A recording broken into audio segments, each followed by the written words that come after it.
Physics class 12।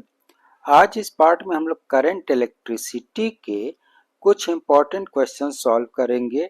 ये questions graph के base पर हैं। ये क्वेश्चन बोर्ड एग्जाम की व्यू से बहुत ही इम्पॉर्टेंट हैं। अगर ये क्वेश्चंस आप पढ़ते हैं, रिवाइज करते हैं, तो ये आपके बेसिक लेवल साथ में कंपटीशन लेवल के कॉन्सेप्ट को बहुत ही अच्छे से क्लियर करेंगे।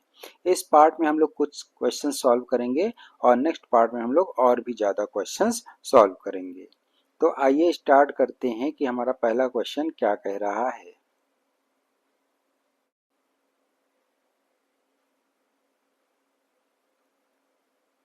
तो पहला क्वेश्चन हमारा कह रहा है plot a graph showing the variation of current I versus resistance R connected to a cell of EMF E and internal resistance R। ठीक है, तो हमें ग्राफ प्लॉट करना है जिसमें हम लोग करंट का वेरिएशन शो करेंगे रेजिस्टेंस के अगेंस्ट, और ये रेजिस्टेंस हमारा कनेक्टेड होगा सेल से जिसकी EMF E है और इंटरनल रेजिस्टेंस है। तो सबसे पहले तो हम लोग देखें करंट I और रेजिस्टेंस EMF E और इंटरनल रेजिस्टेंस में रिलेशन क्या होता है।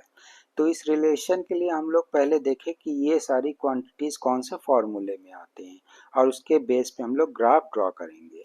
अब जैसे कि फॉर्मूला है हमारा I is equal to EMF upon external resistance यानी कि capital R plus internal resistance यानी कि स्मॉल r। ठीक है, तो R प्लस R। तो ये हो गया रिलेशन I E R और R में। तो ये रिलेशन इस फॉर्मूले में।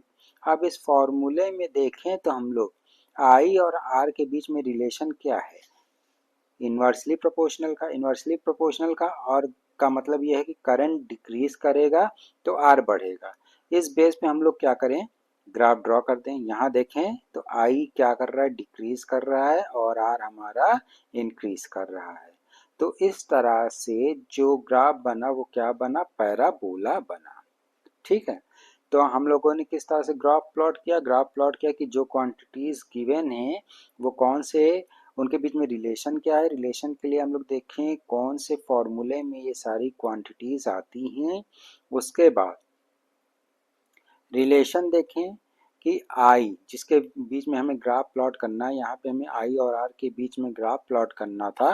तो I और R के बीच में रिलेशन हम लोगों ने देखा। I और R के बीच में क्या रिलेशन है, इन्वर्सली प्रोपोर्शनल का, यानी कि एक वैल्यू इंक्रीज कर रही है तो दूसरी वैल्यू डिक्रीज कर रही है। I यहाँ डिक्रीज करेगी, R हमारा इंक्रीज करेगा, तो ये हमारा हाइपरबोला का ग्राफ बन जाएगा। हम नेक्स्ट क्वेश्चन देखते हैं। नेक्स्ट क्वेश्चन क्या कह रहा है हमारा, क्वेश्चन कह रहा है हमारा plot a graph showing the variation of resistance of a conducting wire as a function of its radius keeping the length of a wire and its temperature at constant. तो हमें ग्राफ प्लॉट करना है किसके बीच में, resistance और radius के बीच में। तो सबसे पहले तो देखें कि ये दोनों क्वांटिटीज रेजिस्टेंस और रेडियस कौन से फॉर्मूले में आते हैं। तो हम लोग देखें फॉर्मूला रेजिस्टेंस का R रो L अपॉन एरिया होता है। एरिया की जगह हम क्या पुट कर सकते हैं, pi R square. Pi R square जब हमने पुट कर दिया तो रेडियस के टर्म में रेजिस्टेंस का फॉर्मूला आ गया। अब यहाँ से देखें तो रेडियस और आर के बीच में रिलेशन क्या है, इन्वर्सली प्रोपोर्शनल का है। R is inversely proportional to 1 upon R square. तो रेडियस स्क्वायर के फॉर्म में है और इन्वर्सली प्रोपोर्शनल है इनके बीच में रिलेशन। तो स्क्वायर के फॉर्म में है तो जाहिर सी बात है जो ग्राफ बनेगा वो पैराबोला बनेगा। और क्या है कि इन्वर्सली प्रोपोर्शनल है यानी कि रेजिस्टेंस अगर डिक्रीज करेगा तो रेडियस बढ़ेगा। तो यहाँ से देखें रेजिस्टेंस क्या कर रहा है, वो हमारा डिक्रीज कर रहा है और रेडियस हमारा इंक्रीज कर रहा है। तो ये बन गया हमारा ग्राफ आर और रेजिस्टेंस और रेडियस के बीच में पैराबोला बना ग्राफ। क्यों, क्योंकि इनके बीच में रिलेशन जो रेडियस है वो स्क्वायर है, स्क्वायर के फॉर्म में है, और जो इनके बीच में रिलेशन है वो क्या है, इन्वर्सली प्रोपोर्शनल का। तो ये हो गया हमारा ग्राफ। हम नेक्स्ट क्वेश्चन देखते हैं। नेक्स्ट क्वेश्चन देखें, graph showing the variation of current versus voltage for a material Ga gallium as shown in figure. Identify the region of negative resistance. तो निगेटिव रेजिस्टेंस देखें तो यहाँ से देखें B C D E, D से E negative जा रहा है, नीचे की तरफ जा रहा है, ठीक है, तो ये हो जाएगा निगेटिव रेजिस्टेंस हो जाएगा। D is the region of negative resistance because the slope of curve in this region is negative, नीचे की तरफ कर्व आ रहा है, ठीक है, तो D हमारा जो हो जाएगा वो क्या हो जाएगा, निगेटिव रेजिस्टेंस का। फिर क्या बताना, where Ohm's law is obeyed, Ohm law कहाँ पे ओबे हो रहा है, तो अगर देखें BC एकदम लीनियर है, ठीक है, BC is the region where Ohm law is obeyed because in this part the current varies linearly with the voltage। यहाँ पे करंट जो है बढ़ रहा है लीनियरली वोल्टेज के साथ, और यहाँ पे जो करंट था वो घट रहा था वोल्टेज के साथ, तो ये निगेटिव हो गया और ये हो गया पॉजिटिव हो गया, और ये ओबे कर रहा है क्या हमारा, लीनियर है, तो ओम्स लॉ, ओम्स लॉ ये ओबे कर रहा है। तो ये ग्राफ से हमें पता चल गया। अब नेक्स्ट क्वेश्चन देखें क्या कह रहा है। नेक्स्ट क्वेश्चन देखें, आईवी ग्राफ दे रखा है मेटेलिक वायर के लिए दो डिफरेंट टेम्परेचर T1 और T2 पे, which of the two temperature is lower and why. तो T1 और T2 और I1 और I और V, I और V का ग्राफ दे रखा है, दो टेम्परेचर दे रखा है वायर के लिए T1 और T2। तो इस क्वेश्चन को सॉल्व करने के लिए हम लोगों ने एक V की पर्टिकुलर वैल्यू ली और यहाँ से लाइन ड्रॉ किया, तो यहाँ से करंट की वैल्यू आई T1 के लिए I1, और यहाँ से हम लोगों ने लाइन ड्रॉ किया V से T2 के लिए, तो I की वैल्यू देखा यानी कि I2 देखा, ठीक है, तो इन दोनों में कंपेयर किया तो I1 की वैल्यू ज़्यादा है, I2 की वैल्यू कम है। तो I और R यानी कि करंट और रेजिस्टेंस में क्या रिलेशन होता है, R is equal to V upon I, यानी कि R और I के बीच में इन्वर्सली प्रोपोर्शनल का रिलेशन होता है, यानी कि I ज़्यादा तो R कम, I कम तो R ज़्यादा। यहाँ पे देखें तो I1 ज़्यादा है यानी कि R1 कम है। रेजिस्टेंस और टेम्परेचर में क्या रिलेशन होता है, रेजिस्टेंस और टेम्परेचर में रिलेशन होता है, टेम्परेचर ज़्यादा तो रेजिस्टेंस ज़्यादा, टेम्परेचर कम तो रेजिस्टेंस कम। तो यहाँ पे रेजिस्टेंस कम होगा तो T1 भी कम होगा, I1 ज़्यादा तो रेजिस्टेंस कम तो T1 कम, I2 कम तो रेजिस्टेंस ज़्यादा तो T2 ज़्यादा। तो T1 जो है हमारा कम होगा और T2 हमारा ज़्यादा होगा, ठीक है। रीज़न क्या है, resistance of a metal increase with temperature, ठीक है, तो रीज़न क्या हो गया कि अगर रेजिस्टेंस हमारा जो है वो इंक्रीज करता है टेम्परेचर के साथ, तो यहाँ पे रेजिस्टेंस कम था हमारा तो T1 हमारा कम है, यहाँ पे रेजिस्टेंस ज़्यादा है तो T2 भी ज़्यादा है, तो T1 कम हो गया T2 ज़्यादा हो गया। नोट करने वाला पॉइंट क्या है, resistance of a metal increase with temperature, पहली चीज़। दूसरी चीज़, रिलेशन क्या है, R और V के बीच में रिलेशन डायरेक्टली प्रोपोर्शनल का, यानी कि V बढ़ेगा तो R बढ़ेगा। R और I के बीच में इन्वर्सली प्रोपोर्शनल का रिलेशन है, यानी कि I बढ़ा तो R कम होगा, R बढ़ा तो I कम होगा। तो नेक्स्ट क्वेश्चन देखते हैं। नेक्स्ट क्वेश्चन देखें, यहाँ पे VI ग्राफ दे रखा है दो रजिस्टर्स के लिए और एंड देयर सीरीज कॉम्बिनेशन, ठीक है, VI ग्राफ दे रखा है दो रजिस्टर्स का और उनका सीरीज कॉम्बिनेशन का रिजल्टेंट दे रखा है। Which one of this graph represent series combination of the other two, यानी कि दो रेजिस्टेंस हैं और साथ में उनका सीरीज कॉम्बिनेशन का रिजल्टेंट दे रखा है, अब कौन सा सीरीज कॉम्बिनेशन का रिजल्टेंट है ये हमें बताना है। फॉर एग्जांपल अगर हम ये रेजिस्टेंस ले लें 5 ओम, ये रेजिस्टेंस ले लें 6 ओम, तो 5 प्लस 6 11 सीरीज में कंबाइन करेंगे तो 5 प्लस 6 11 ओम हो जाएगा। तो तीसरा वाला क्या शो करेगा, 11 ओम का रेजिस्टेंस, ठीक है। तो अब हमें बताना है इनमें से कौन टू इंडिविजुअल रेजिस्टेंस है और कौन जो है सीरीज। का रिजल्टेंट शो कर रहा है। तो हमें मालूम है सीरीज में क्या होता है, जो रिजल्टेंट रेजिस्टेंस होता है वो इंडिविजुअल रेजिस्टेंस से ज़्यादा होता है। यानी कि अभी हमने जैसे एग्जांपल लिया 5 और 6, तो इसका जो सीरीज रिजल्टेंट आया वो क्या हुआ, 11 हुआ। वो क्या हुआ, इंडिविजुअल, यानी कि 5 और 6 से ज़्यादा था। इसी तरह से इन ग्राफ लाइंस में हम लोग देख लें कि किसका रेजिस्टेंस ज़्यादा है, हमें आंसर पता चल जाएगा। तो सबसे पहले तो हम लोग क्या करें, एक पर्टिकुलर वैल्यू v की लें और लाइन ड्रॉ करें i के लिए। तो i3 पे हमने 3 नंबर लाइन पे हमने करंट के लिए लाइन ड्रॉ किया i3। फिर 2 नंबर लाइन पर, सेकेंड लाइन पर हमने i2 के लिए लाइन ड्रॉ किया। फिर फर्स्ट लाइन पर हमने i1 के लिए लाइन ड्रॉ किया। i3 हमारा करंट बता रहा, i2 हमारा करंट बता रहा, i1 हमारा करंट बता रहा। सबसे ज़्यादा करंट किस में है, i3 में, यानी किसके लिए, तो इसका रेजिस्टेंस क्या होगा, कम होगा। फिर i1 का, यानी कि 1 के लिए i1 यानी कि करंट की वैल्यू कम है तो रेजिस्टेंस ज़्यादा होगा। तो रेजिस्टेंस कब ज़्यादा होता है, सीरीज कॉम्बिनेशन में, जब रिजल्टेंट रेजिस्टेंस वो कॉम रिप्रेजेंट कर रहा है। तो यानी कि ये रिप्रेजेंट क्या कर रहा है, सीरीज कॉम्बिनेशन का रिजल्टेंट। ठीक है, क्यों, क्योंकि इसका जो रेजिस्टेंस है वो ज़्यादा आ रहा है। तो i1 सबसे कम, i2 उस मीडियम में और i3 सबसे ज़्यादा। इसी तरह से रेजिस्टेंस क्या हो जाएगा, R1 कम हो जाएगा, R2 उससे कम और R3 सबसे कम। ठीक है, तो जो R1 है यानी कि ये लाइन वो क्या रिप्रेजेंट कर रही है, सीरीज कॉम्बिनेशन का, इन दोनों के सीरीज कॉम्बिनेशन का रिजल्टेंट रिप्रेजेंट कर रही है ये वाली लाइन।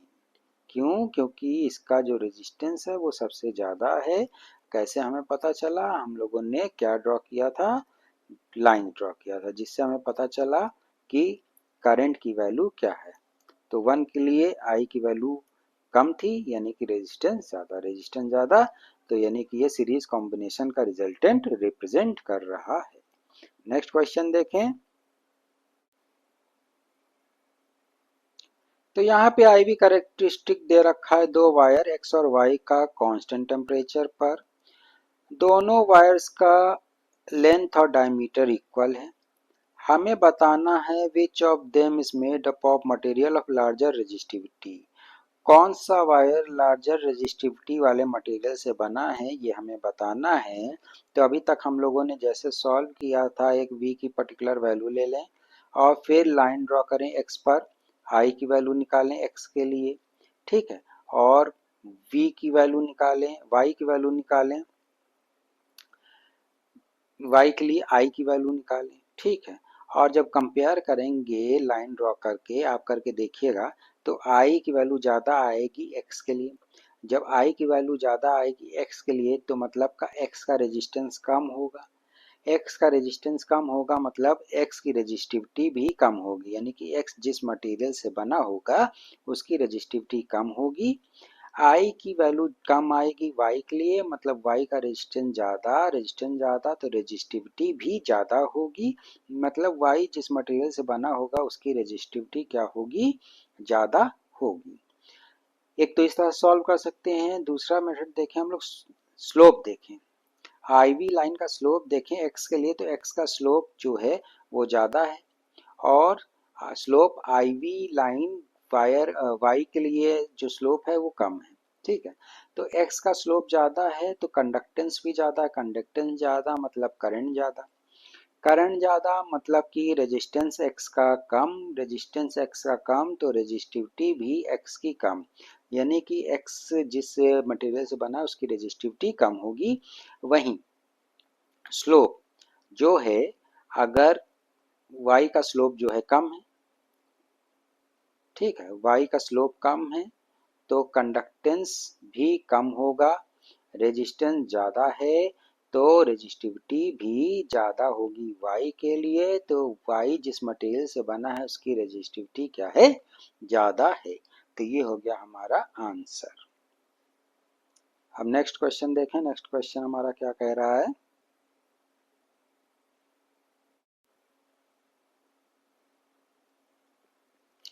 नेक्स्ट क्वेश्चन देखें, the variation of potential difference V with length in case of two potentiometer A and B shown in figure. ठीक है, लेंथ दे रखा है दो पोटेंशियोमीटर की, A और B की। Which of these two will you prefer for finding the EMF of a cell or for comparing EMF of two primary cell? तो इन दोनों में से A और B में से किसको प्रेफर करेंगे आप EMF सेल की फाइंड करने के लिए? तो या और which of the two potentiometer A and B is more sensitive. तो पोटेंशियल डिफरेंस और लेंथ का ग्राफ दे रखा है। ठीक है,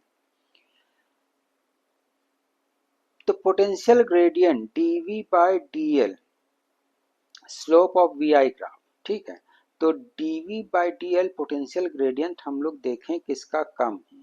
ठीक है, to measure EMF of cell और to compare the EMF of a two primary cell the potentiometer B is preferred over A because it has a smaller potential gradient and hence it is a more sensitive। तो potential gradient जो है B का कम है, तो इसे ज़्यादा हम लोग इसे प्रेफर करेंगे EMF सेल के मेजर करने के लिए, सेल का EMF मेजर करने के लिए हम लोग प्रेफर करेंगे। क्यों बी को? क्योंकि बी का जो पोटेंशियल ग्रेडियंट है वो कम है और बी जो होगा ज़्यादा सेंसिटिव होगा। ठीक है, तो नोट करने वाला पॉइंट, पोटेंशियल ग्रेडियंट के बेस पर हम जो है कंपेयर करेंगे, जिसका पोटेंशियल ग्रेडियंट कम होगा वो ज़्यादा सेंसिटिव होगा।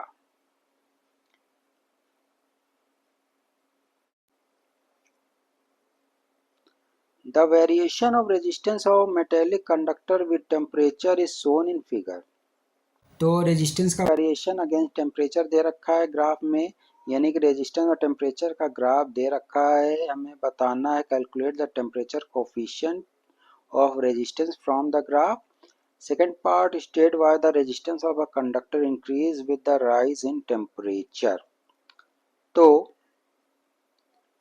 टेम्परेचर कोफिशिएंट का फॉर्मूला देखें, टेम्परेचर कोफिशिएंट का फॉर्मूला होता है change in resistance upon original resistance into change in temperature. तो यहाँ पे ओरिजिनल टेम्परेचर OA ले लें, R नॉट, B हम लोग ले लें R ले लें। ठीक है, चेंज इन टेम्परेचर क्या हो जाएगा R माइनस R नॉट। ठीक है, change in temperature theta minus zero क्या हो जाएगा थीटा हो जाएगा। वैल्यूज पुट कर दें फॉर्मूले में, change in resistance R minus R not मतलब OC minus OA, original resistance R not OA into theta, theta हो जाएगा हमारा OE। ठीक है, OE हो गया, तो ये हो गया क्या हमारा आंसर। फिर with the rise of temperature of conductor the resistance of conductor increase because frequency of collision of an electron with ions atoms of conductor increase resulting decrease in relaxation time of electrons as R is inversely proportional to relaxation time, so R increase as relaxation time decrease।